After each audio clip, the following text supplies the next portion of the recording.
Good morning बच्चों। पिछले video में हम लोग ध्वनि के संबंध में पढ़ रहे थे और जानकारी कर रहे थे। आज की वीडियो में हम लोग उसके आगे जो है उसमें कुछ बेसिक पॉइंट जो है उसको हम लोग जानकारी करेंगे और समझेंगे, ठीक है। तो इस लेसन में जो है बेसिक पॉइंट भी बहुत ज्यादा इम्पोर्टेंट है, यानी कहने का मतलब कि VVI है, यानी वेरी वेरी इम्पोर्टेंट। आप लोगों को पता होगा। देखिए फर्स्ट जो है ध्वनि से संबंधित कुछ बेसिक पॉइंट है। आवृत्ति, जिसको क्या बोला जाता है, फ्रीक्वेंसी बोला जाता है। उसके बाद से क्या चीज, आयाम, एम्पलीट्यूड बोला जाता है। उसके बाद से क्या होता है, आवर्तकाल यानी टाइम पीरियड बोला जाता है, ठीक है। ये सब जो है इस लेसन का कुछ बेसिक पॉइंट है। इसको हम लोग क्या करेंगे, एक एक जानकारी करेंगे, ठीक है। तो सबसे पहले क्या लिखिएगा, आवृत्ति यानी फ्रीक्वेंसी। इसमें लिखिएगा कि 1 सेकंड में कंपमानित यानी कंपन, ठीक है, 1 सेकंड में कंपमानित कण द्वारा किए गए पूर्ण दोलनों की संख्या को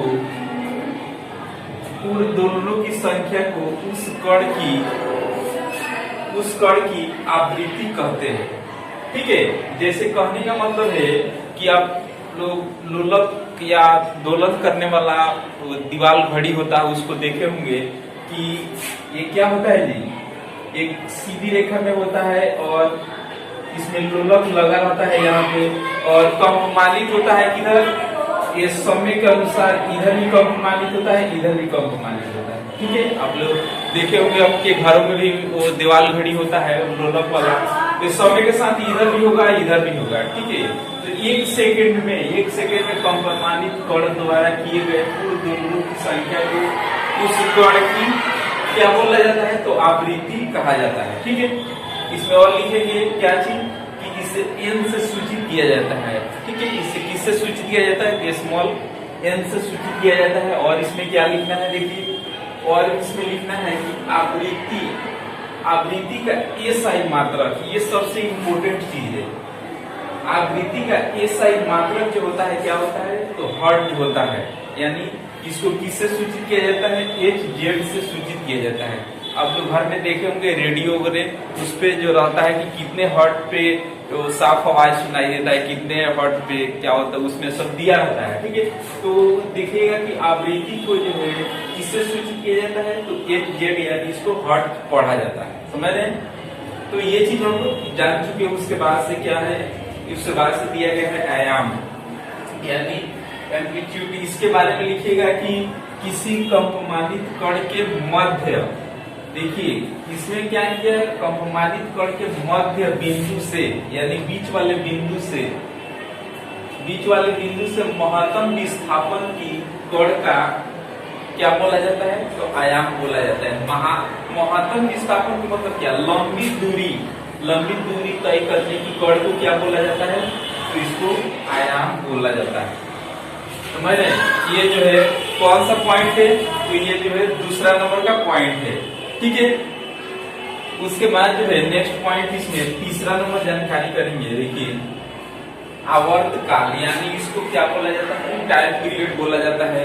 इसमें आप लोग लिखिएगा कि जब किसी कंपमानित कण द्वारा एक दोलन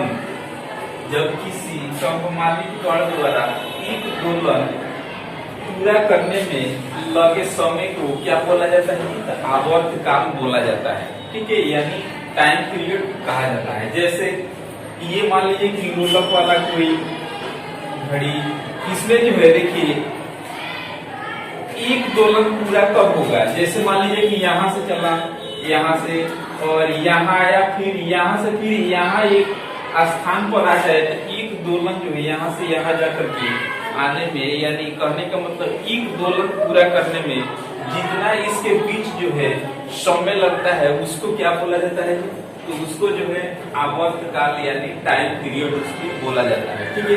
तो इस लेसन का जो है ये सब कुछ बेसिक पॉइंट है। आप लोग इसको अपने कॉपी में अच्छे पूर्वक नोट कीजिएगा, ठीक है।